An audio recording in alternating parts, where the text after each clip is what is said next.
Hello, boys. Hello. Hello. All right, as you can hear, we have our very first guest on the pod. I'm very happy to introduce Kenny, who is one of my best friends. We've known each other, did you know it's almost been 9 years? That's bizarre. Yeah, Wow. well, because I met Kyle 10 years ago, so now it's very easy math to find out when I met all my friends. Nice. So yeah, we went to school together, we have worked together. He is just a very cool dude. He's in our D&D group. Oh yeah. Prolific musician and listener of the podcast, so Definite listener. Total fan. love it. I'm really excited because I have like some of my favorite people here, and we're going to talk about one of my favorite things, which is fully automated luxury gay space communism, aka Star Trek. Heck yeah. Now on a t-shirt. Now on a t-shirt available for purchase. It doesn't have Star Trek on it, but... All right, so for this episode, we're going to be covering some basic world building stuff and into the next generation, and we'll cover other series in later episodes. Okay, so I figured first we could kind of go around the horn and say how much of each series have we all watched and who your favorite captain is, because I feel like that's really telling. Okay. Cool. Okay, Gary, do you want to go first? Sure, I'll go first. All right, so I watched most of the original series. I've watched a good chunk of, there's just so much of Next Generation. Yeah. But I feel like I've watched most of that, like, I don't know, that's the one that I've watched the most, maybe. Deep Space Nine I've only watched a little bit of. And Voyager, same thing, but like, when we were growing up, our parents were watching it, so we kind of absorbed a lot of that Gotcha. passively. I remember that the Doctor at one point fucks, and that was like an episode.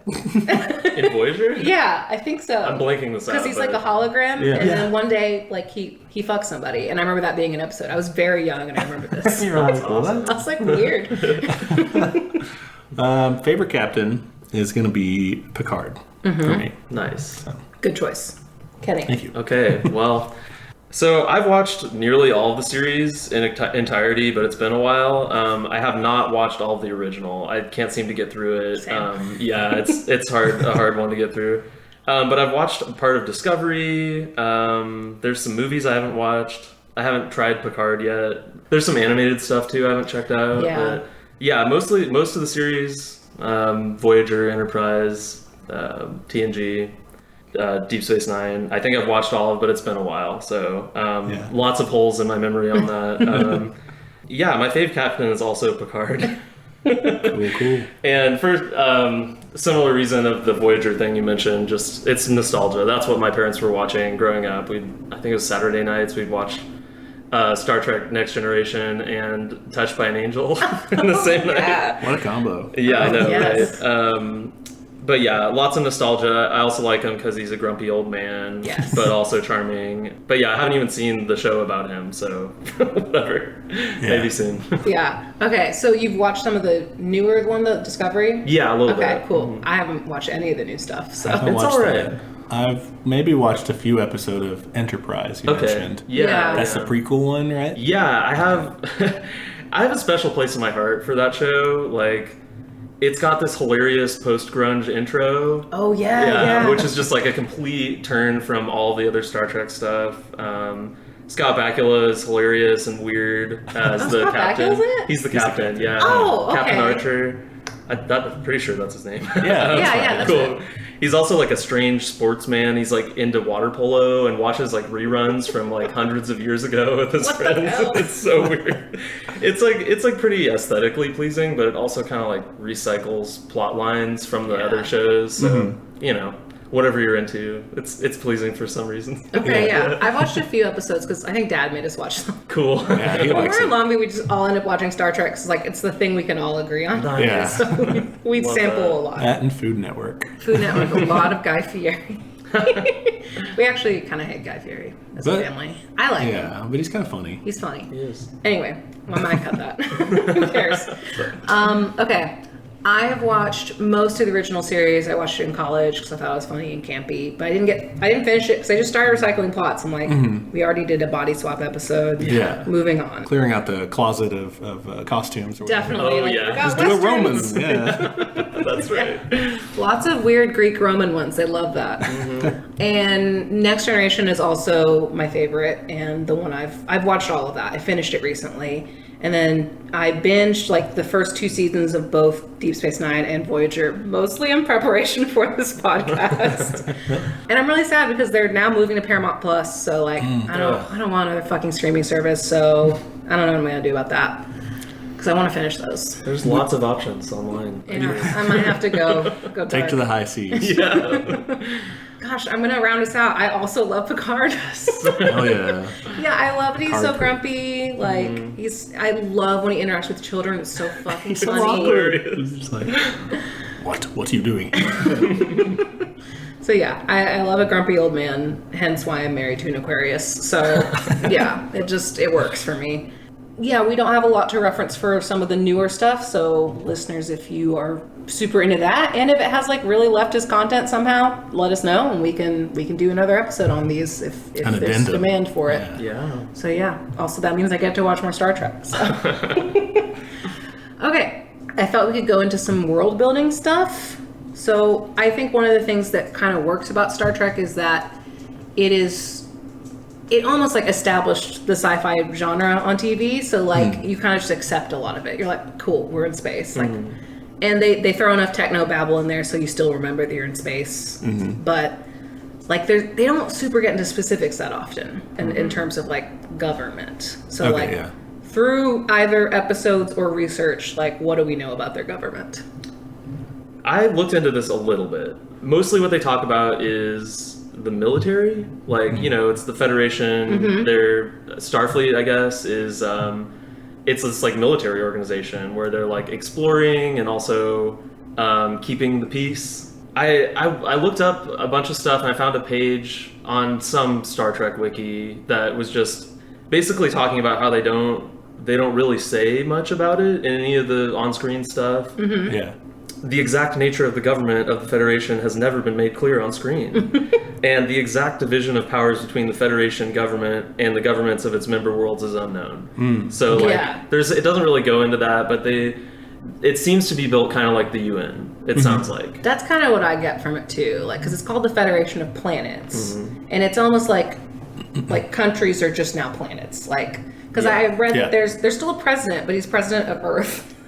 And he lives in Paris. I didn't even run across that. That sounds rad. That's bizarre. Interesting. Yeah. But it's like it assumes essentially one world government's on each planet, like a planetary government. I don't think it's like fully required or something, but that's the norm. And then it's UN in space essentially. Yeah, yeah. They still have a Supreme Court, I found out, through some wiki dives. I found that called the Supreme Assembly. Ooh. No, and then they have a Federation Council, which is like delegates from the member planets. Yeah. Okay. They have a constitution and a charter, which is referenced at some points, but like they don't tell us anything else about it, you know? Yeah, this all must come from just various little clips of dialogue of people just mentioning something offhand, right? And there are a couple like documents that people reference that are like questionably canonical, that like I think comes up in Voyager a little bit, but like people are still like, no, that's not canon. And there's something called the Starfleet Technical Manual and also the Federation Charter, which is based heavily on the UN Charter. Oh, okay. Yeah. There's also like a huge expanded universe in terms of like books and stuff. Like there's novels. I almost bought some the other day, and I was like, I don't know. Do I need these? I was like, this is a bridge too far. I'm willing to be a Star Trek nerd, but I don't know. It's a lot. So to gain membership to the Federation, apparently you cannot have caste-based discrimination, violation of sentient rights, and they prefer you to have a single unified government, although that's not like a requirement. Okay. Again, this is according to some Wikipedia deep dives. Yeah. Is that on, what is it, Memory Alpha? I was on that earlier. Yeah, that's like where a lot of the stuff is Shout out to Memory Alpha. Yeah. And then it seems like Starfleet is basically, like their military. Okay. And that's really what all the story is from. But it's weird though, because why am I into this show about the military? Because what we're seeing isn't military in with mission that we're used to it having, right? So it's not like, go here, occupy this place, pacify these people, do this battle. Like it's mostly exploration Yeah. or research, and it's like the military but nerdy. Like, Yeah. If you had the National Science Foundation but gave them cool uniforms and like military equipment, go do research. It is, just like NASA, but big. Yeah. Actually funded. It's strange though, because that is what they seem to be posing themselves as, but they routinely get into these weird things where they end up acting kind of like a military more, you know, like intervening in stuff, occupying places, going to war with people. Like, I guess that's what we have to do. I hate the war episodes, or like even seasons. There are seasons where it's like very war focused, and it just sucks. So it's like, that's not why I'm here. Why are we doing this? I get really bored with that too. Well, it's interesting. You mentioned like the intervening in different places, right? And they kind of do. You know, we have these throughout all the series, episodes where they intervene on the scale that like this would in our world be a straight up military intervention somewhere. Yeah, Absolutely.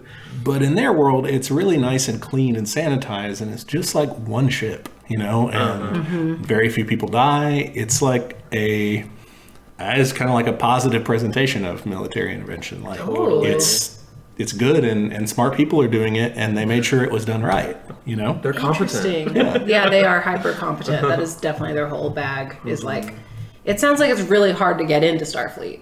Yes. Do you guys get that impression? Definitely. I there's all these like conversations like, oh, you were in Starfleet? Like, oh, how is Starfleet Academy? Like, it's like a big deal. It sounds really hardcore. Yeah. But then I also wonder, like, is all education done through Starfleet? Like, you can go to other places for school, right? Yeah, you should be able to. Yeah. Okay. They just never mention, I guess. Or rarely. Well, it's not I guess it's not the focus of the show. Yeah. And then I'm also like, because Wesley's learning like freaking quantum physics or whatever, and I'm like, is it that everyone like has a higher bar for education, or is Starfleet just like extremely, extremely smart? Like, I can't quite tell. Yeah, I don't know. I mean, I think Picard talks a little bit about, you know, the new purpose is to enrich yourself or whatever, you know, and so I'd assume that there are more institutions than just the Federation. That'd be kind of weird. or the Starfleet, rather. One thing that is interesting about a lot of characters talking about why did I join Starfleet and everything is that they have such an option in terms of what they want to do, or if they want to do nothing, because they're in this like post-scarcity sort of model. Yeah. That kind of leads me to why I wanted to do an episode on this in the first place, which is that this is like an example of a post-scarcity economy. And it's really interesting for that reason. And I was thinking about this on the way. I was thinking like, I think this is why, one of the reasons I like D&D so much and like those kinds of games is if you have a DM that does not care about food, then you get to focus on the fun stuff. And like, that's, I think, what is so great about fantasy series like this, where like you can just kind of put aside survival and get to what's interesting. Yeah. And, you know, play the way you want to play at your table. Some people like a gritty survival game. Go scavenge. There's all kinds of mechanics for it, too. It's crazy. Cool. Yeah. But it's super cool the way their whole society is organized in that way. And sometimes they encounter people who don't understand this, you know, that they don't use money, or they've provided, they can provide for everybody's needs. So they have replicators. That seems to be their big breakthrough. Yeah. They don't do a lot of like episodes on them, as far as I've seen at least. They get into it a little bit in Voyager, but they have to like have resources still in some way. It just seems like they're past like needing like obviously fossil fuels. Like their energy sources must be all renewable by now, right? I don't know. I feel like in some Voyager episodes, they're like trying to find, I can't remember the name of the material, but whatever they use to power their ship, it's like a thing you have to mine. Fuel. Yeah. But that's because they're so far away, right? Like in maybe that's it. Yeah, I don't know. I don't know about their energy situation in detail. You would imagine that, like, it's a lot of technobabble. Oh yeah. They probably there's crystals, have solar, like maybe even Dyson spheres or something, you know, or rings. One episode was about a Dyson sphere in Next Generation. I don't remember what happened. But was it like a Federation one, or they were discovering it? They're like, this might actually be a Dyson sphere, and they're really excited about it. Okay, so they don't have Dyson spheres. Okay. Shut down. Well, there you go. But it's interesting. I think thing about the replicator may not be their breakthrough technology. Oh, Like, you think it's warp?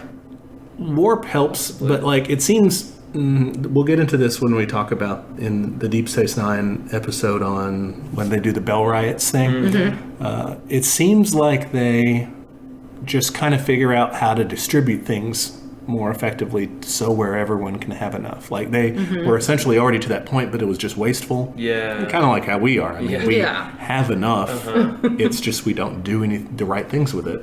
And we have really good technology. It's just being used for the wrong things. Could you imagine if we invented replicators and then we didn't share them with anyone? Right. They were Yeah. still cost prohibitive. I mean, that's definitely what would happen. I know. What we're seeing with automation now and everything too is Absolutely. just a misuse of it. Like it will, those technologies, replicator technology, would oppress us more if it remains in private hands. Like if it remains in capitalism, it's going to be a nightmare. Oh God, yeah. Because then it's going to be like, who's maintaining the replicators? Who's like mining whatever raw goods are required to run a replicator? Like they're going to push that work onto somebody else. Yeah. And the replicators you get to go to are like the little slop replicators. They just produce a little paste for you to eat. Well, This is part of the reason I love Enterprise, the prequel, because they go into a lot of the like proto technology. Oh, okay, And yeah. like replicators are like, they can replicate some like basic protein, but they also just have like a ship's cook that like works with that and stuff they grow on there.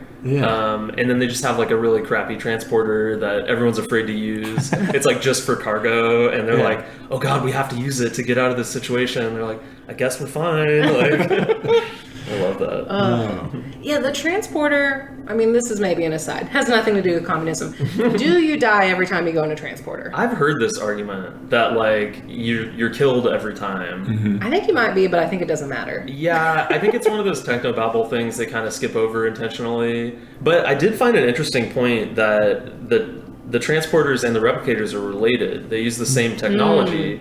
And there's this weird line where they say, oh, replicators can replicate anything that's inanimate. And later in the series, it's like, oh, you can do not just food, you can like make a guitar, or you can make like some other thing. And apparently the resolution on it isn't good enough to create something that's alive, but the same technology exists in the teleporters is basically what they're saying. Okay. That makes sense. It's all like matter and forming matter. I don't know. Science. Very weird. They use science babble about it. Like the transporters are like, you have the beam and all that stuff that I guess transmits information and then reassembles it on the other side. Yeah, that's the idea, I guess. Yeah, I mean, functionally, it doesn't matter if you die or...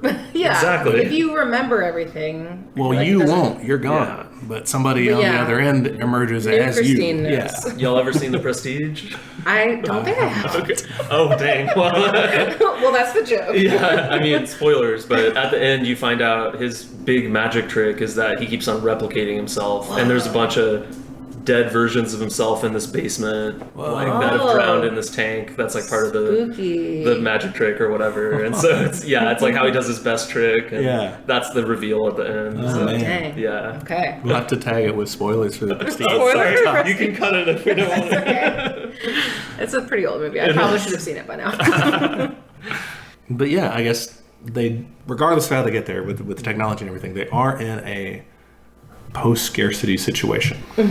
And I guess what they mean by this isn't necessarily you can have like a billion of whatever you want or anything. There are still limits, but everyone can be, everyone can have enough without doing anything if they don't want to, right? Like, it's provided for you. It seems like it. And like it seems like everyone is still obviously choosing to work. Like you have this huge, apparently very difficult to achieve or to get into organization.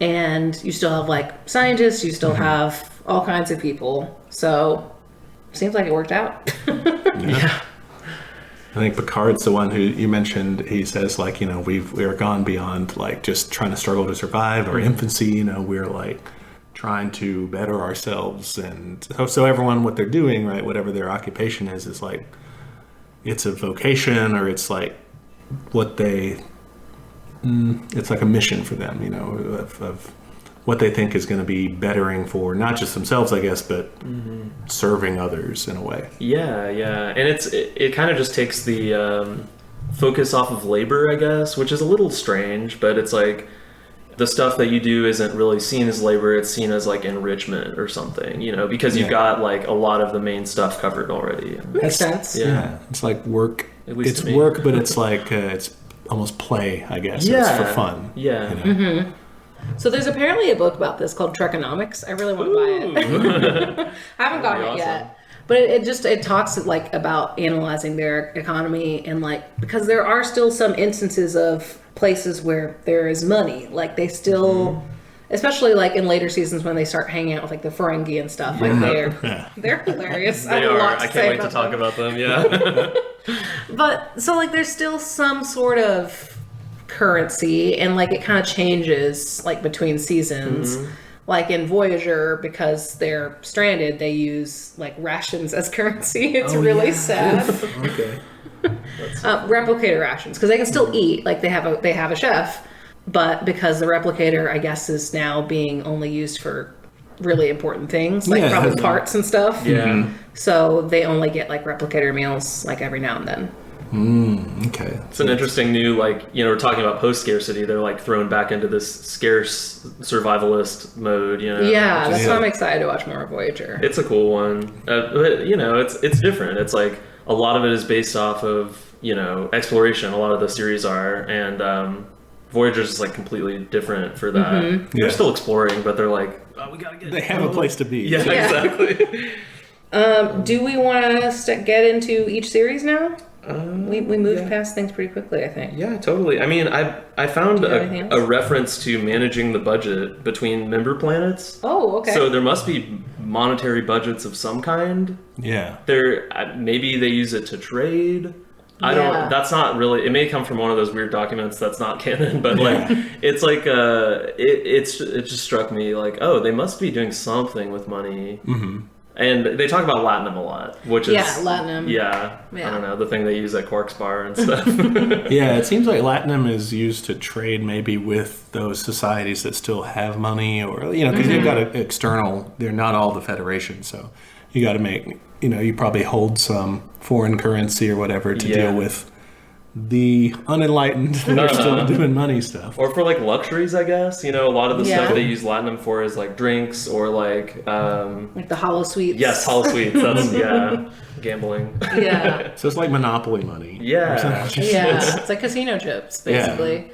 Do you think every planet in the Federation has to be... They don't have to be post-scarcity. So like I'm sure other planets in there are still doing money. Do you think the Klingons use money? Yeah, I don't know. I was kind of wondering about this, like, in thinking about the term post-scarcity, like, it's kind of funny because, you know, you can define your collective of planets as post-scarce, you know, and maybe you're sharing that technology and you all have replicators and you're covered. But then there's like, you know, you're running into people who are other species like your member planets. And they're not post-scarce, and you're not like offering them stuff unless you like join your group, you know, which is like such a weird... Like, is that really post-scarcity, or are you like perpetuating it a little bit? Like, and they have different. They have different approaches to it, especially in Voyager. I have a lot to say about Voyager. Cool, I can't wait. But yeah, I'm super curious. Maybe Enterprise tackles more of this because like that's one of their first big interactions with the Vulcans. Is like it's their first like Vulcan crewmate or whatever, right? Yeah. And so I'm wondering, like, how much did they help Earth, like, get their shit together? Were they super ahead of us? Like, I assume so. But... Yeah, I mean, they go into the history where, like, they figure out warp technology, and the first Vulcan lands on Earth, and is like, "Hi, I'm a Vulcan," and you know, it's like kind of insane. Yeah. But like, it's yeah, they give them a lot of stuff. You know, they basically open them up to the idea that there are other, you know, species living around them, you know, opens their eyes to a greater community or whatever. Okay. I think that was a big step. They may have even shared replicator technology. I don't know. Yeah. I can't remember. Because I thought warp... I thought like we had gotten to warp by ourselves. Yeah, that was... We being humans. That was, funny enough, that was the Vulcans' prime directive, is like they can't interfere until someone figures out warp for themselves. And that's why they landed. And Interesting. Yeah. That's really cool. Okay. let's get into Prime Directive stuff. Perfect. Good segue. Let's do it. So, for those of you who don't know, I'm sorry if this conversation has been confusing because we haven't really been explaining anything. Yeah. Whatever. But warp is basically their technology to go really fast, which we've already talked about. Mm-hmm. I don't know the conversion rate, and I'm not going to look it up. Very fast. It's way faster than light speed. In the next generation, they're going like 9 times light speed, which is insane. Yeah. Replicators, I think that one's pretty obvious that it makes a thing for you. It's like your microwave, but you don't put anything. You just press buttons and it serves you. Yeah, most of the time it's food, but like we said, you can make instruments, you can make all kinds of stuff with it. And you have like industrial scale ones, like planet side and stuff. Presumably ship parts and construction materials. People make clothes and stuff, so kind of just whatever you want. But we're going to talk about the Prime Directive now. So that is, it's this rule that apparently originated in the original series like about halfway through. This is when they started playing with it. Maybe like 2 or 3 seasons in. It is the idea that like they cannot interfere with any planet that like doesn't have technology. Like they can't. What is the official rule? Do you have it pulled up, Grady? Yeah, you look like you're doing it. Starfleet General Order 1. Oh, here we go. The Prime Directive prohibits Starfleet personnel and spacecraft from interfering in the normal development of any society and mandates that any Starfleet vessel or crew member is expendable to prevent violation of this rule. Damn, I didn't know the expendable part. It's hardcore. The hilarious thing to me is that a lot of captains treat it like a guideline. Yes. Like whenever it's convenient for them. Absolutely. Yeah. Every captain has their own like special flavor when it comes to it. Like Kirk shits on that thing. Oh he does not care. Yeah. He's like, whatever. This girl is hot and I want to save her. Exactly. We're doing it. We're going in. Oh my god. Yeah, he's the worst about it, I think. They treat it super differently. Not even, I think, just captain to captain, but I think episode to episode. Like even within Next Generation, they're like, okay, fine, we'll save her, or we'll save this planet, or whatever it is. Or like covertly give them some resource, and not we're not interfering with the Prime Directive if we don't tell them, It's like some weird gray area. Loopholes. It doesn't look like that's actually the official thing. It says the actual directive has never been provided to viewers. Of course. This is just the most complete attempt to define it based on all the stuff, Okay. All right. Original series. I always like to look at the captain as like what they value most in each series. And this is fucking Cowboys in Space, guys. Absolutely. The original one, at least. Yeah, original series Cowboys in Space, in my opinion. Agreed. Just very rugged individualist explorers. The running joke is you have McCoy, who is like emotions guy, and you have Spock, who is logic guy, and Kirk is the perfect in between, and like that's why he's so cool, right? Yeah, no, you're totally right. I see in that series, the few episodes I have seen, it's like really obsessed with like competence and control over their own environment. So, like whenever they like see a new thing, they're like, oh, we understand it, like let's go do the thing, and then they inevitably get into some trouble, and that's like the horrifying thing to the series is like that it's like out of control and it's this new thing we don't understand. And I don't know. At least that's a great point. Thank you. It's like the 60s, so that makes sense to me. Like a very, like a fear of not technology, but like the atom bomb. That's how I'm interpreting it. Do you think that was it? Yeah. No, I get that. One of the funny things that I ran across years ago, I got into Doctor Who. I guess that series started right around the same year that the original Star Trek started. Oh, okay. So it was like 62 or 63. Like they started within a year of each other or something. And to me, I always thought it was kind of funny looking at how each one started off, because it was like a British view of like what it's like in space and like an American view of what it's like in space. Oh. Yeah. And like in Doctor Who, it's this like crazy old guy in a phone box, and in Star Trek, it's like military in space. That's a great point, yeah. So I was like, man, that's funny. Like they're just trying to like play to the markets or something. Yeah. I don't know. Like how would we conceive of ourselves being in space except for through the military? Exactly. That's a good point. Well, I was reading a little bit about like, the history of sci-fi in general, and like it has a really strong background in Russia, actually. Like in the Soviet Union, that was a super popular thing to write about. Yeah. And I think that's really telling of like they're reaching this point where they have a little more faith in like their possibility of survival, and now they can like start to think beyond. And I think, I mean, like obviously the Cold War gets portrayed and very much was about like power and violence and all that, but like if you take away the imperialism from it, it could be this very like ambitious and cool thing. Yeah, if it wasn't two societies like trying to kill each other. Yeah, so if it were just like everybody gets together, let's figure out how to get to space, like that'd be cool. The space race would be cool in that regard, you know. But that's interesting, this idea of them getting overwhelmed in various situations. They think, I'm going to go in here, I know what's up. Oh no, I'm just trying to survive. And so the thing that this brings to mind for me is, if you look at the time of the original series, 1966 to 1969, we're just starting to get knocked off of our hubris of imperial, like we can do everything everywhere in the world. We can be everywhere, we'll win every war, we'll do everything we want. That's a great point. We're just getting, we're escalating still in Vietnam at that time. And we still think we can do it. We still think this is, you know, we've got the mission, we know how. And we're starting to see, and you know, this doubt is starting to creep in. Like maybe we don't. We have no idea what we're doing here. Because in my opinion, the best episodes of the original series is when like Kirk doesn't get his way. There's this one episode, I can't remember exactly what it was, but it was one of the like time travel-y ones where he falls in love with some girl from the past or whatever, and he has to let her die. It was actually a really emotionally impactful episode. I'm like, that worked because like you had to let go of the idea of winning, and like his whole character is just bravado, and so like that, I think that's why it worked. Yeah, for real. Those are really good points, y'all. Thanks, man. Oh, I found out that Gene Roddenberry apparently wrote to Isaac Asimov. They're like pen pals. Wow, I didn't know that. Yeah. So that's the guy who wrote like I, Robot, and what else did he write? The Foundation series. Foundation. Oh, I keep hearing about that. They're trying to make movies or something. Right? Oh, yeah. Yeah, I think I saw like an ad for one. So yeah, apparently they were like BFFs and they were pen pals. But it was funny because at one point, like there was an interview with Isaac Asimov. He like, I guess he like roundabout way like kind of made fun of Star Trek, and he's like, "No, we're actually friends. Like I can say that, you know." That's awesome. But I really like the idea of a sci-fi tradition being something like kind of aspirational. Like it is such a larger goal, I feel like. Yeah, it's cooler.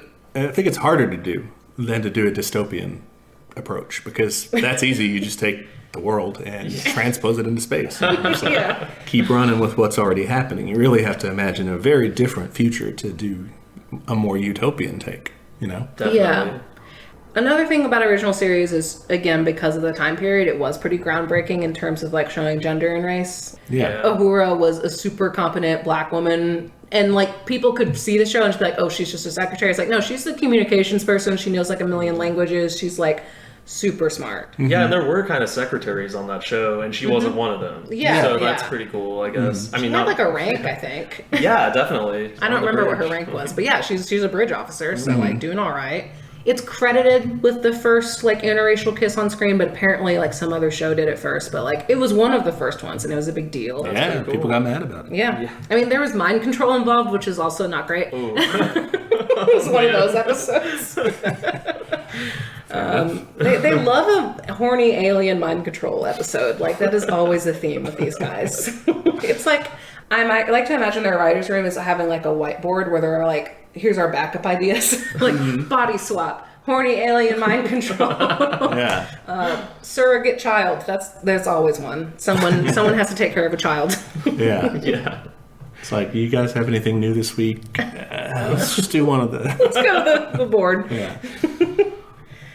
So yeah, I want to give it credit for that. Like that was pretty cool. Which one is the one that had the guy in the skirt? Do y'all remember that? It's Next Gen. Was that Next Gen? Yeah. Okay. In the first episode or something? At least that's what I remember. It's really early on, Yeah, they stopped doing it. Cowards. I know. And they just showed like a shot of him like far off. Yeah, it wasn't like walking in the hall. It wasn't like a character. Yeah. Cool though. Okay. Let's get to Next Generation though. Speaking of which. Ethos-wise, I feel like this is all about, again, hyper-competent people. And really, I was thinking, if you take away the technobabble, it really just is human stories. It is really just like let's look at this interesting crew of people for the most part. Yeah. Every now and then they get into like larger storylines, but a lot of times it's like very character driven. Yeah, I can see that. I really thought a main theme for The Next Generation was exploration and enlightenment. Bargaining with like a flawed human past. And or at least it's presented as that, and the undertone for me is that it's really they're still bargaining with that in their present. Like they're reckoning with it? Yeah, but they like think they're better. Ooh, There's all these like Q episodes where they're like on trial, Yes. you know, and he's like, look at all the stuff you did in the past, and they're like, no, we're better than we're that. better, we've grown past that, and he's like, but look at what you're doing still, and just kind of like rubbing it in their faces, and That's a great point. I love Q. He's so funny. He's the worst, but I love him so much. Is he in love with Picard, yes or no? I think yes. Oh, probably, yeah. Oh, sure. He's obsessed with him. Whatever capacity his people can love. Yeah. He's definitely, I'd ship. He's obsessed ship. with him, yeah. Yeah, he is obsessed either way. Whether or not that's romantic, I don't know. But absolutely obsessed.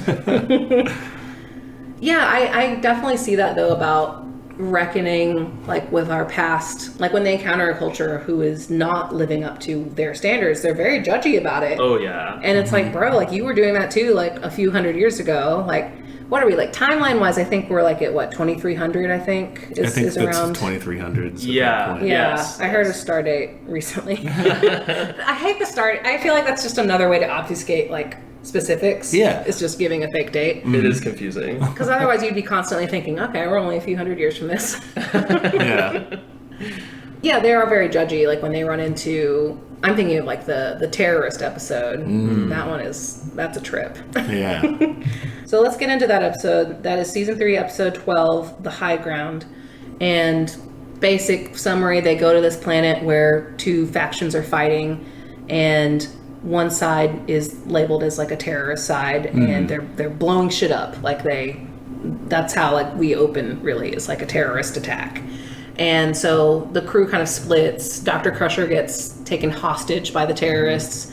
The rest of the crew is looking for her. And Riker is helping the police of the planet. Yeah. That police Yes. officer. Working with the cops. He's the worst. I know. And Crusher discovers the terrorists are using this like mini teleporter device that is giving them basically like cancer or something, or it's destroying their structure. Yeah, It's mega cancer. I loved it because it was like, oh, it's just disrupting their DNA. It's like, what does that even mean? There's no problem with that, right? Their eyes just keep changing colors. It should be fine. Not a problem. This is, I think, one of their most heavy-handed political episodes, in my opinion, at least. I don't know. That's why I chose it. Oh, yeah. I mean, they're super, like you said, they're super judgy about the use of political violence. And I think the guy that Crusher, has to interact with kind of does a decent job, in as much as I guess they were allowed to, or that they wanted to. Does a decent job of kind of justifying himself and saying, "Oh, look, these are the means that we have." Yeah. They do a decent job of humanizing him. Overall. Yeah, for sure. But Crusher gets a crush. Yeah, definitely. I think they're good at like pulling the heartstrings a bit, and making you like kind of have a stake in both sides and go, "Oh no, which one is right? I don't know." That's kind of. I feel like that's the purpose of the episode in a way. Yeah. Because we also see it from like the police chief's point of view, and she's like, "Well, they blew up the classic school bus full of children." Yeah. and then we learn that they thought it was supposed to be carrying like weapons or something. Like that was supposed to be a tactical target, and it turned out to be like children. I mean, they're the IRA, is what this is. It really is. This is the IRA, guys. And I think that ultimately the show kind of, where they arrive at with this conflict is kind of like a pretty liberal sort of outcome of just sort of, we shouldn't do violence. Like this is bad. Yeah, it does turn into that. Which is great if things go, if that actually settles things in your favor. But if things are still shitty for your people and stuff, like that's not always an option. No. Yeah. Did they ever establish why like the terrorists like split or whatever? Like I understood there was like big police brutality happening, but I couldn't tell if that was like in response to them trying to be independent or not.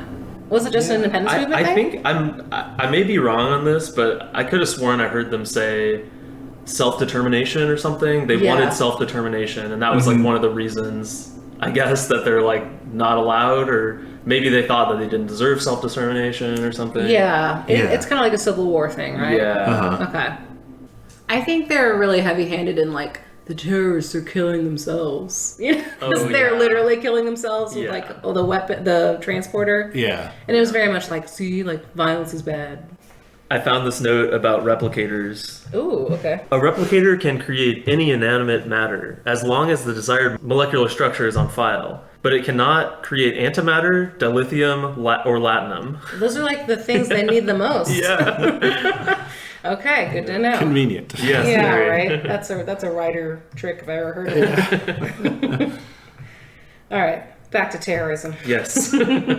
Yeah, it's funny. I see that as another attempt to pull at heartstrings, kind of. They're like, look, like, you might think what they're doing is good, but really they're hurting themselves doing it. And I also thought it was hilarious. Like, it seemed another point to trying to get you to believe in them is like when the guy's really good at drawing.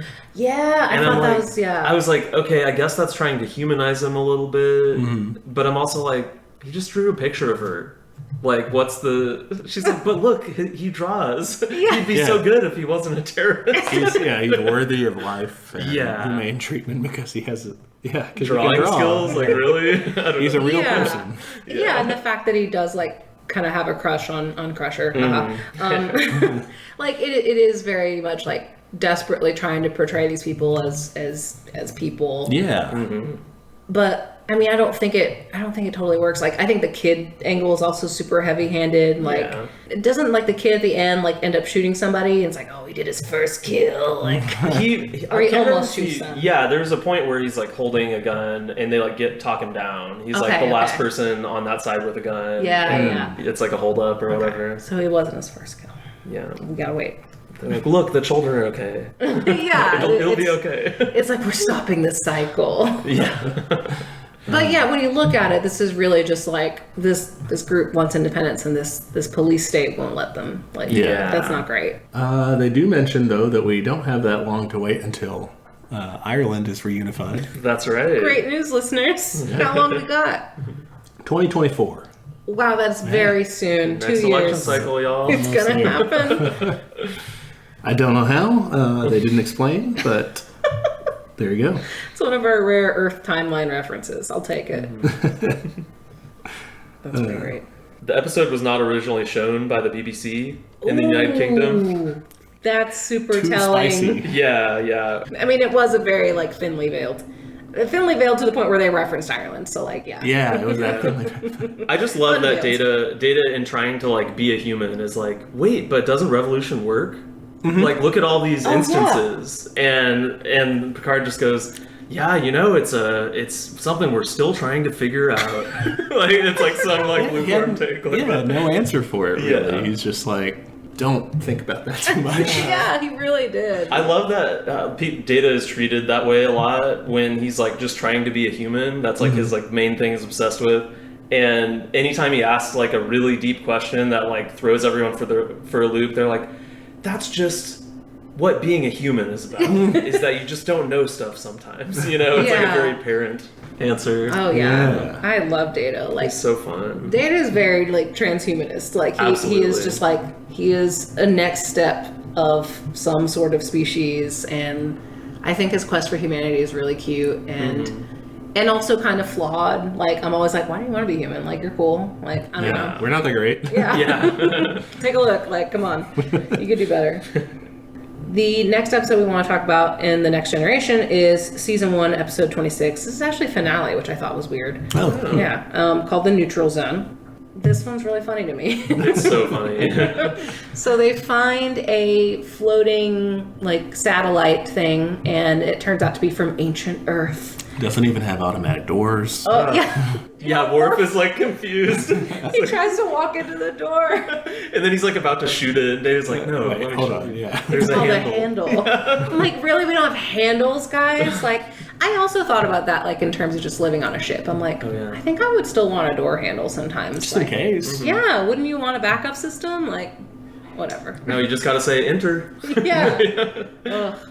Also, that beep thing they used to, like, their doorbell, or whatever. That's not loud enough. I would sleep straight loud. through that. Anyway, so yeah, they find this abandoned floating space thingy, and it has these like cryo frozen people, and only 3 of them are left alive. The rest of the people have, I guess, gotten their environments exposed. So they end up transporting these people because they're like, well, we don't know what else to do. Yeah. So they took them out. There's a B plot about like the Romulans, but I don't really care about that. Do you guys care about that? No. Not really, no. It's a war storyline. In that, like, it's just like sort of a thing they reference along the way that the people from the past are like, oh, I know what's going on. I know what's, they're like, that sounds bad. That's like, I think that's so funny. Yeah, they're automatically aggressive. Yeah. So yeah, they unfreeze these people and basically just have to explain what life is now. Yeah. I love Picard initially is just annoyed. He's like, keep them out of my way. So grumpy. Yeah. Yeah. They were a nuisance. They are, and it seems like the only one like actually fascinated with their point of view is Data, and everyone else is just kind of like annoyed and puzzled. Yeah, they're just like, why would they think that? And they like look down on them in a shitty way, like they think it's fucking hilarious, and I'm like, to the point where they're kind of incompetent. Like they wake up the lady with Worf right there. I'm like, come on, guys, worst decision ever. Yeah, she faints upon seeing him. Like, I thought you guys were smart. Come on. Yeah, you have to know where they're coming from, like that they didn't know about aliens and everything like that at that point, right? Yeah. So that would just be basic. Yeah, like Data definitely has the most empathy for them. And, like everyone else is just like mildly amused or annoyed. Yeah, well, they are kind of obstructing of everything. They're just kind of in the way. That one guy is. They are. They don't even know it. They're just like, my only power is like being annoying and like getting the manager or whatever, That guy is a Karen. Yeah. Oh my god, he made me laugh so much. Oh my gosh. Okay, so yeah, there's 3 like passengers. So these people from the past, passengers. So there's a lady who her husband froze her after she died, so she didn't even want this, which I think that's super fucked up. It's so fucked up. I'd be so pissed. That's the importance of having a will. Yeah, guys. Make sure your spouse knows whether or not you're into cryo technology. That should be day 1. Yeah. That's an interesting day 1 conversation to have. But They're all also, except for her, they're all like, the other 2 guys rather, are just like, oh hey, like they're like validated, like my investment worked because like I survived. Yeah, that was their goal. I'm like, and she's like, oh fuck. Yeah, she's like, I don't really want to be here. Like, so the other guy is like a musician, like a country musician. He's funny. That guy's cool. That guy's he references cool. the boob tube. The boob tube. He's a big baseball fan. It's funny. And then the other guys are little capitalists. He is. He's obsessed with stocks, and he mentions the Wall Street Journal and his bank. Them. And he's like very dignified about how he's provided for himself. And that he's going to be okay because of that. Yeah. He's so fucking proud. And it's such a big deal for him. Like, you know, yes, you may have this conflict going on, but you may not know this, but I'm very important. Yeah. Exactly, yeah. Oh, we learned that TV didn't last much beyond 2040. What the fuck, guys? We're We have 20 almost done, years yeah. left of TV? Y'all, we're going to have to binge all the stuff that they created in I'm that going to time. watch all of Star Trek multiple times so I can keep remembering it. What are they going to do with, like, live sports? Or, you know, they didn't think about that? That made me wonder, like, what do these guys do for fun? Is it just all holodecks? Yeah, that was a funny thing they didn't really get into. I kind of wanted them to show them the holodeck, but like everyone's just kind of silent when they're talking about how TV doesn't exist, like they don't have entertainment. Right. But holodeck is basically like games and TV all tied up That's together. true, yeah. You could just be like, I want to watch a Shakespeare play in Elizabethan But I'll be England. one of the characters. Yeah, Right. yeah. Like, I want to be at this World Series or whatever. Oh, Yeah, yeah. that'd be crazy. Yeah. Okay. Because I was like, man, that sucks. Yeah. It does make it seem drab. Okay, what if you're physically tired? I don't want to go to the holodeck and like go play an adventure. Like, what if I just want to watch a holodeck? Yeah. The kind of country musician guy is like, you don't drink and you ain't got no TV. Must be kind of boring. And then the crew like exchanges these smug glances, like, oh, little do you know, we're never bored. Yeah, but I mean, really, in the series, all we ever see them do is they do drink. They go to the bar, but they have synthahol, which is like you can kind of you won't get drunk. Which I'm like, why are you drinking? But okay. I mean, it makes me sound like an alcoholic. Well, I understand drinking for the taste of things. Like, that's convenient. But I would want both, you know? The option. Yes, the option. Yeah. So they only do that. They play like that weird multi-tiered chess. Yeah. And they play instruments. That's right. And theater. They do theater sometimes. They have some other games, but they're very cerebral. They have that one where like he plays that grandmaster with the fingers. Strategio, basically, but super strategio. Yeah. So I mean, they have things like that, but they don't have any like just kick back, relax, and Yeah, it's all very intellectual stuff. Yeah. They read. Again, intellectual. It's like a board game family, you know? Yeah, it's a board game family. No TVs on the spaceship. Right. Daddy Picard says so. Everyone has to play an instrument so we can all play in a symphony together. He would totally do that, though. they have the terminals, and the terminals could essentially show you videos. They do watch sometimes, videos right? and like security footage, so they have to have regular ass TV of some form. Maybe they just don't call it that. It's just not like it's not an advertisement based broadcast general audience stuff. It's not TV as they would have considered it in the 80s and the early 90s. Like it's more akin to the internet that we have now. Yeah, is it just all YouTube? Yeah. It makes me wonder about Star Trek propaganda. Like, do they have anything that's adjacent to ads or propaganda? You know, that like the Federation has to recruit. PSAs? I don't know. Yeah. Yeah. I don't know. Probably, yeah. At least PSAs. Like, you still need to get news out there and stuff to people. You know? Yeah. Yeah, they don't really get into media at all. Like, you probably have educational programming, too. So. Sounds good. Yeah. I think they do. Like, they showed, like, their school. So I imagine they watch some sort of video at some point. What a novel idea. Just teach you things through school instead of the media. Weird. Yeah, they have like news bulletins in terms of like the Federation will be like, oh, they sent us an update about whatever. But they don't have any like news networks. Yeah. That's weird. Okay. Maybe it's a good thing. Maybe. Yeah. Maybe they couldn't critique it because it was on a news network. Yeah. I mean, it's not corporate, so. Yeah. Don't say that we get abolished in 2030 something. You know? You're not allowed to do that. I just had a note that I would have a hard time not spilling the beans all at once to these characters that don't know anything about the world. Yeah. But like probably because of exposition, all the characters are like, haha, it's a secret, like the whole time, like not really saying what's going on. Yeah, I thought that was weird. Like they didn't ever. They showed the moment where they told them, like, here's what year it is. But they never were like, okay, here's the technology we have. Here's what happened. Yeah. Here's what happened. They never do that. Yeah. There's a couple moments where it's like Picard is just saying the whole idea of the series to these people, which I thought was so cool. He said, we're no longer obsessed with the accumulation of things. We've eliminated hunger, want, need for possessions, and grown out of our infancy. And I thought that was so condescending. It is very condescending. Yeah. Kind of closed-minded, and who constitutes we? What about planets outside the Federation? I don't know. That's cool. Okay, I thought like, oh, that quote's rad. Yeah, right. Because it is rad when you think of it in terms like, the Earth, like, good job, Earth, you did it. Yeah. But yeah, you're right. That does leave out a lot of people. Yeah, if we start calling planets like countries. You know, there's still a bunch of oppressed planets, or you know, that don't have technology or can't get their politics together enough to join the Federation. Or something. Yeah. That's true. And like, I don't know, it's an interesting question in terms of like the Prime Directive. Like, do you have a responsibility to try to like help those countries, or then you just like being kind of imperialist and interfering? Like, I don't know. Like, to me, the Prime Directive, not so much in this series, but definitely in Voyager, becomes an excuse to not help people. Oh yeah, absolutely.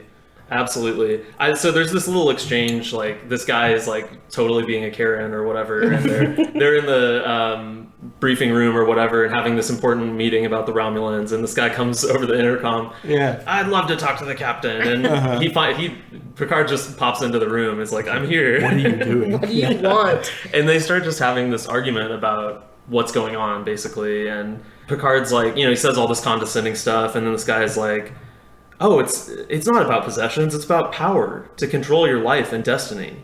And Picard goes, that kind of control is an illusion. And then this guy's like, no, I should be dead. Like, I did it. You know, I like wielded that control to like live 400 years later or whatever.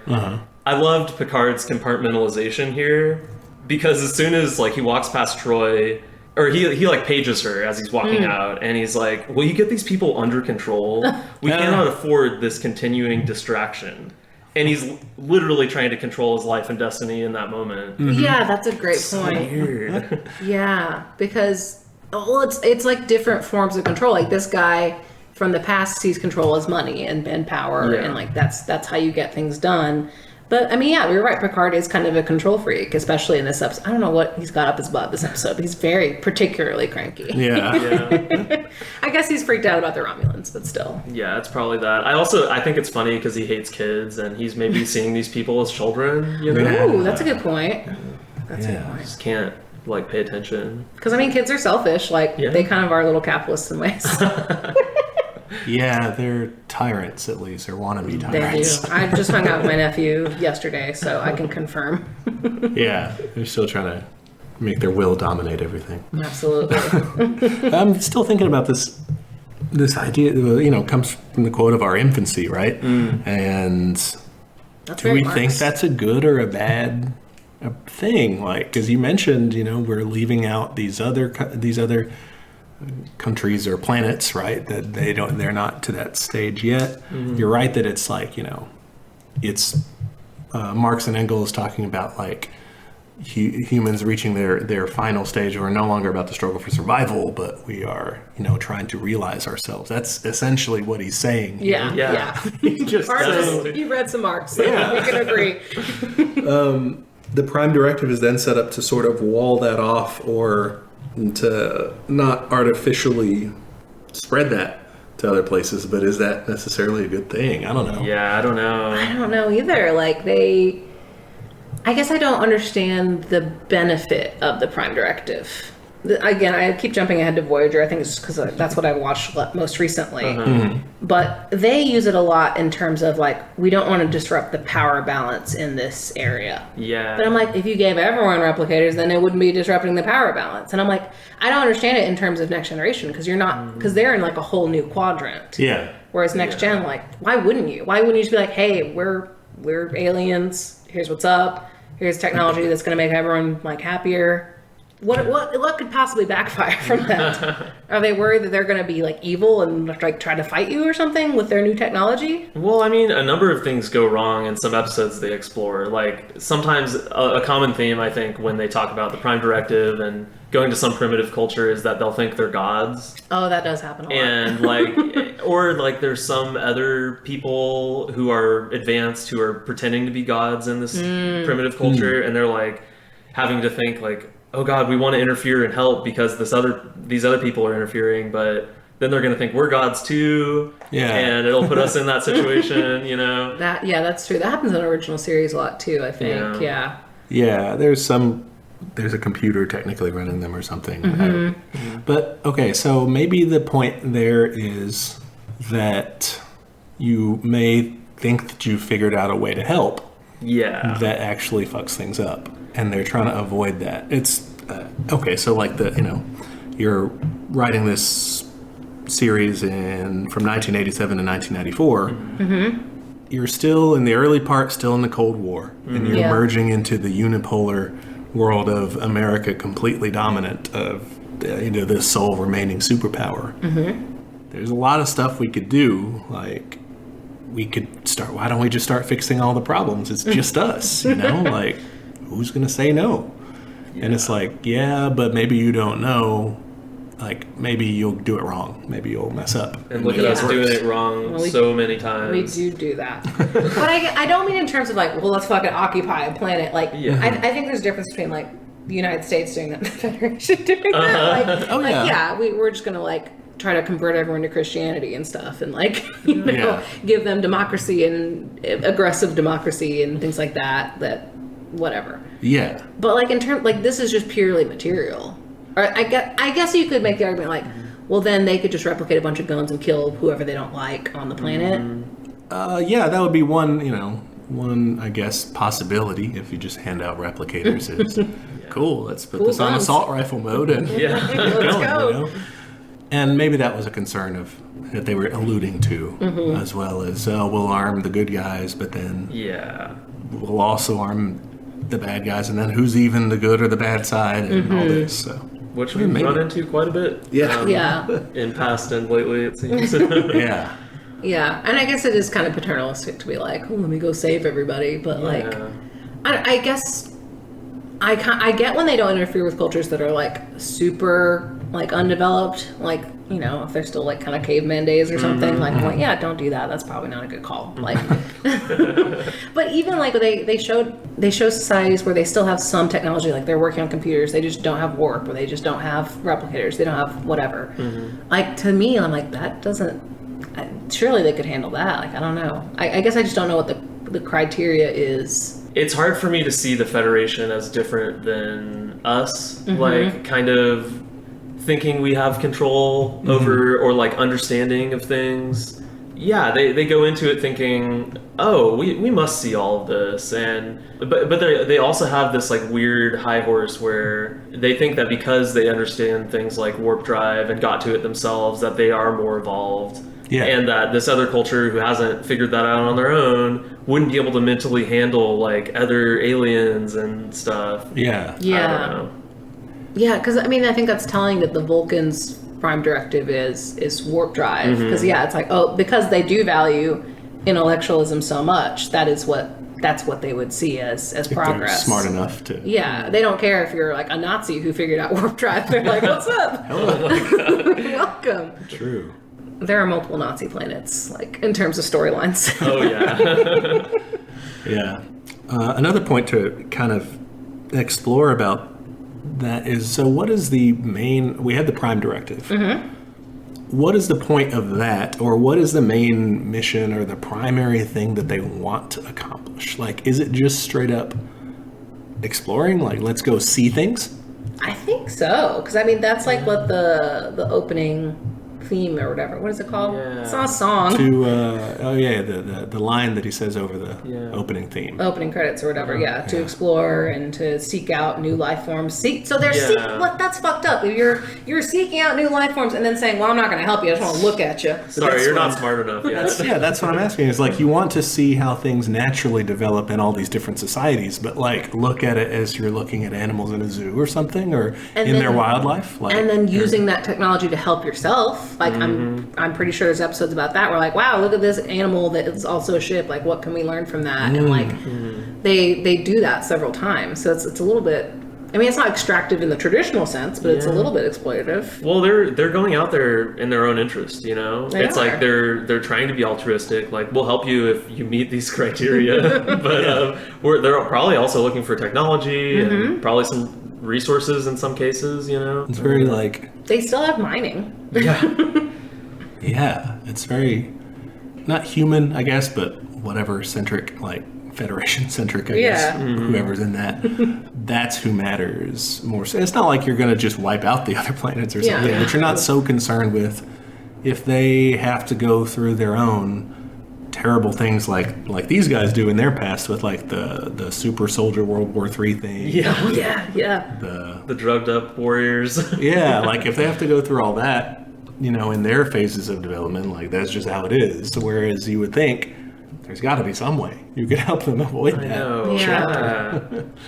I mean, I don't know, because I keep trying to think, like, what would be a middle ground here? And I'm like, well, could you give them replicators that could only replicate, like, food? And, you know, there's no way to do weapons. And, like, that seems so really... totalitarian. Yeah, that seems super patronizing. Yeah. Or, like, could you say, like, hey, there's this awesome world, but, like, you got to get your shit together. That's also super patronizing. Like, I don't know. I don't know what the solution is. Maybe it's just too complicated of a question, both for the writers and in fiction. Yeah, they may not have intended to raise this question, but we're kind of talking about, if we're, again, drawing a line back to us, then we're saying, like, these are the perils of being a global hegemon, you know, like the perils of imperialism is you're going to just mess stuff up instead of do what you want to do. I mean, that really is a lot of what the show's conflicts are. So definitely. We fucked up, guys. And I mean, at least they have the best of intentions. We don't, clearly. They're not openly trying. I mean, they are kind of, like we said, extracting, but it's not as violent, I guess. Yeah, it's like they're trying to acquire allies, and bring them into the whole, almost like a Borg thing to name drop something. The Borg are so fucked. Like, what do you think that is a metaphor for? You think it's communism? I thought it was. Yeah, it's hard not to see that, this like weird horror of losing individuality. Yeah. They're very obsessed with that part, and like, honestly, the Borg, I mean, they're bad. Like, they do bad things. Yeah. But they have some like common sense like approaches to things that you're just like, okay, I mean, their ship, it's got all these redundant like systems, and you can blast away part of it and it doesn't matter. Like, their bodies are like that too. Yeah, and you can tune in and like neural network thing. It's kind of cool, even though obviously they're the bad guys. Yeah, well, I kind of like them. they're kind of cool. I mean, Voyager later in some later seasons gets into 7 of 9 being a character, and she was turned into a Borg as a child, so she has all these like comforts associated with it. Like just the feeling of having more voices in your head, like a community almost, and just having a purpose, and like not having to worry about individuality really, and having a name. She's like, I'll give you my designation. I don't really have a name. Yeah, they do that in Next Gen too with Hugh. They like find a Borg and and then they basically accidentally teach him individuality because they cut him off from the hive mind. Yeah, and he ends up saying a sentence with I, and they're like, "What the fuck did you just say?" And it's really interesting because they have this moral dilemma of, well, we could program this guy with a virus and like destroy the Borg. They almost do that. They come real close to genocide, guys. Like, very, very close. Yeah. Well, there is a weird like thread in the Borg stuff that it's like this natural force, that it's not like people making decisions. It's like this force of technology and almost like nature that like had to happen and is like working by itself. Yeah, because their whole thing is tech and humans combined. What was the first Borg? Was it just like a cyborg guy? Like, I'm sure there's some literature out there about it. It's I don't know it. Confusing, I think. I just don't understand, because it is treated like a natural phenomenon. Like, they're like, yeah, you got to assimilate. There's no yes or no about it. It just is. Yeah. Like their whole goal is to bring more people to the Borg. That's so. Yeah, they're probably trying to make it the Soviet Union. I think so too. They're saying, and that angle specifically is the historical material, dialectical materialism, is it's just going to like move in a direction. It's inevitable. We have scientifically figured out how societies work and things, and but communism's going to win. And this is the most efficient, even if it seems horrible. It is what has to happen. Yeah, and we're going to, we have a purpose, it's this, and you can't resist. Resistance is futile, right? There you go. Obviously, those are caricatured versions of what the real situation was, but I'm going to become a Borg apologist now. Uh-oh. I love the Borg. I mean, 7 of 9 is very hot, so. Yeah. But the Borg, I think they're presented, this is like the classic myths of communism kills, this many bajillion people and is just, looking to stomp your face in. Like, that's what they're kind of... Yeah. And I think in contrast with Next Generation's crew, like the Enterprise crew rather, it's all super diverse and they're very individualistic in some ways. In a lot of ways, like, everyone can kind of do everything. Like, sometimes sometimes people know, like, I'm like, why do you know how to fly this thing? Like, that's not your job. Yeah. But they really focus on individuals. Like, it's, like I said, very character driven, and it's very diverse. Like, you have Worf, you have Troy, like you have like different people, and like that, I feel like is kind of their ethos of like, look at all these really hyper competent different people working together. Yeah. What do y'all think about individuality as it relates to socialism and communism? I think you can still totally have it. I think it's not like a either or. I think it's like a yes and. I totally agree with that. Oh my god, yes. Yeah. Like, it's like, I'm still me. I still am into like fucking Star Trek and whatever I'm into. But I am part of a larger goal. And I think the larger goal, the communal aspect of it, enables you to better pursue your individuality, right? I think that's the goal. I agree. Like That's so cool. You're organizing society collectively and everything like this, and we're working together and doing all that. And in the Enterprise's situation, they are going on this mission and stuff together and pursuing these goals, but they're all doing that to like better themselves and to pursue their own like whatever they want to do. But it's a similar thing, I guess, what to what we would say with socialism and communism is this way we can provide for everybody and then look for, what we really want to do, to be, rather than what toil do we want to achieve, what we actually want to do with our time, Yeah. Yeah. More time to play a trombone, like Will Riker. Oh my god. So, do you think the actor like requested that? Like, I gotta play a trombone like this many times this season. I mean, There's a probability of that. It was in his contract. I also want to know have y'all seen the supercut of him sitting down? Yes. like, always like leaping over the chairs. He like flips his leg over the back of the chair always. Oh, And yeah. I wonder if that's something he thought, oh, this is what my character does. Yeah. Well, apparently the jumpsuits were so uncomfortable that Picard's little like tucking motion he does. It's just because the jumpsuit's always right up. They had the terrible ones to start with, right? They were like super stinky. Or like there was spandex or something like uncomfortable. Like their back backs. hurts. Yeah. And they were stinky, I read. Well, they eventually got like the nice, more loose kind of sweater deal or something. Season 2, they got some upgrades. Yeah. You want to go back to this episode? Yeah, what else happens in this episode that we were into? I mean, overall, I just thought it was a good critique, I guess, of current Earth, Because they were frozen, I think they said in the 90s, so because they said like late 20th century.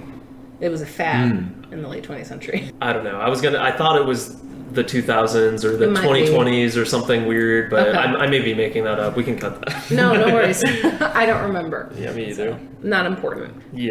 But roughly around our time period is when these people are frozen. Yeah. Mm-hmm. So Data's asking the cowboy man, I don't know, he's the weird... Oh, the musician guy.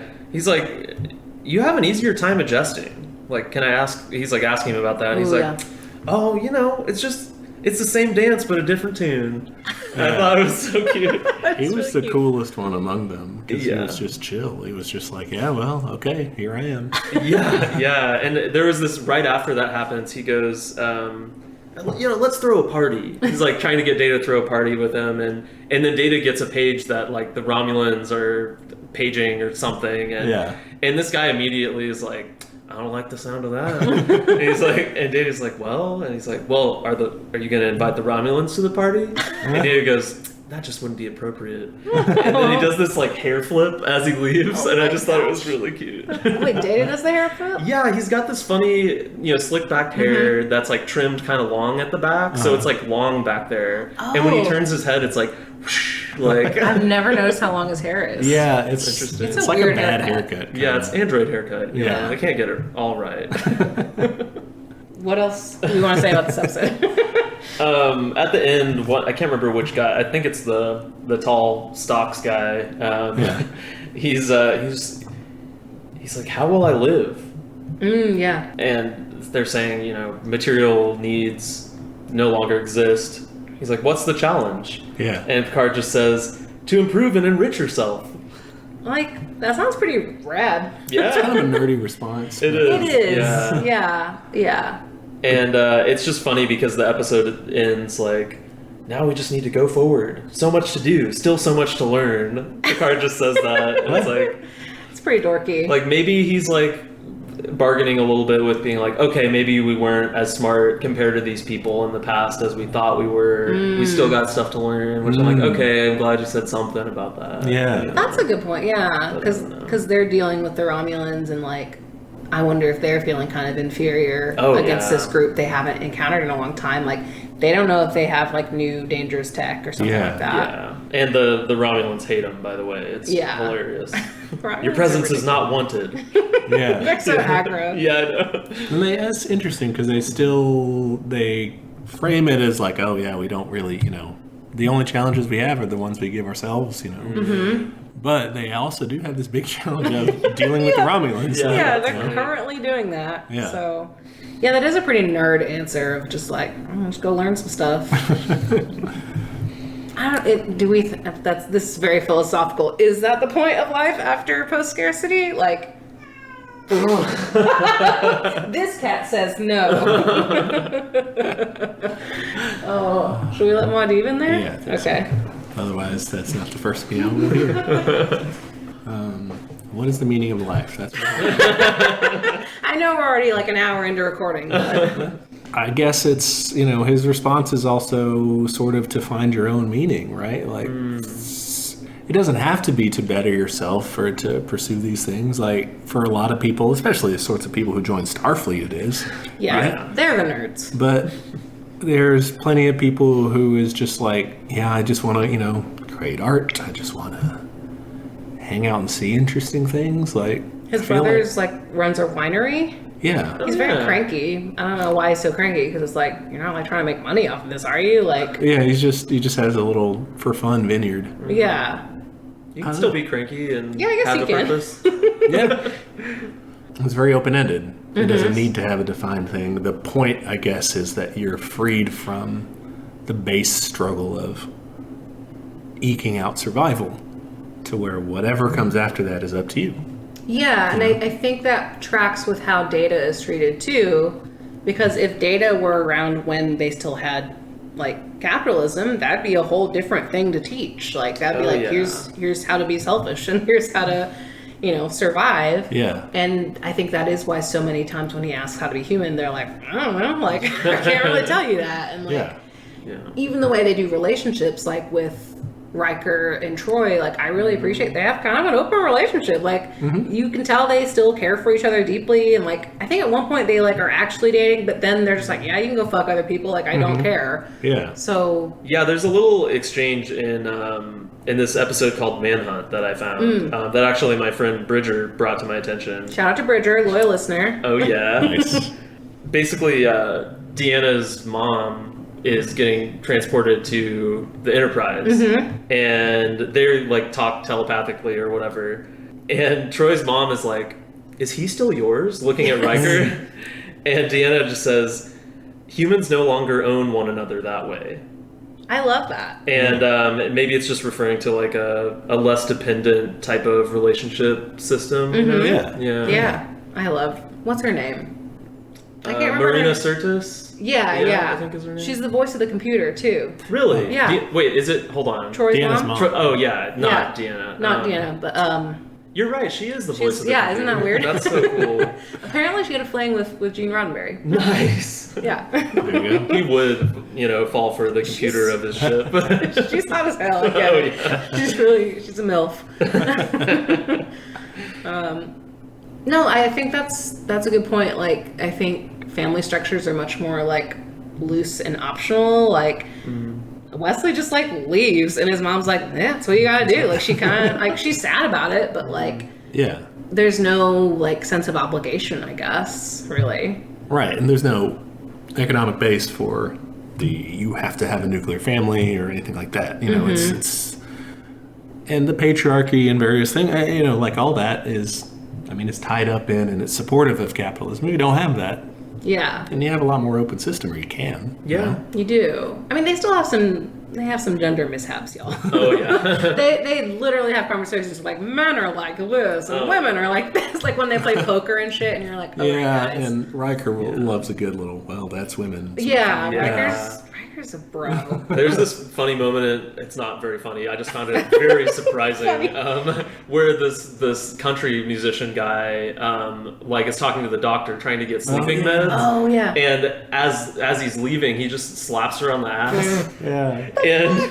And she said something so silly. She's like, much obliged. Much obliged. Yeah. She's just like, what the fuck? Yeah. Is it that she thinks okay, this is someone from the 2000s. This is still not okay. Yeah. She does she think he's a cowboy or something, a literal cowboy? This is totally normal to do? Well, they probably don't know as much as about what norms were back then, and so they're just he's a barbarian from the past. A couple of things struck me about that. One, that it's very much tied up in the time time the show was created. Like the perceived, notion that they think this person in the future is going to have is that, oh, I've never seen that before. Yeah. But like they also think this person who's still from the future, but from their past, will like still be doing stuff like that. That is interesting. They think misogyny is going to be around for another 100 years or whatever. Yeah. Or however. Like 20 this was or the something 80s, years. So 20 years. Which that's fair. That's fair and true. Yeah. Everyone has like a marked disinterest in these people. Like, do people not care about history anymore? Like, the history they reference is always like ancient history, or like Picard's horny for Shakespeare and like whatever. But like it seems like no one really cares that much about like more recent history. I'm sure some of that's like the writers being like, don't look at this, we don't really know what happens here.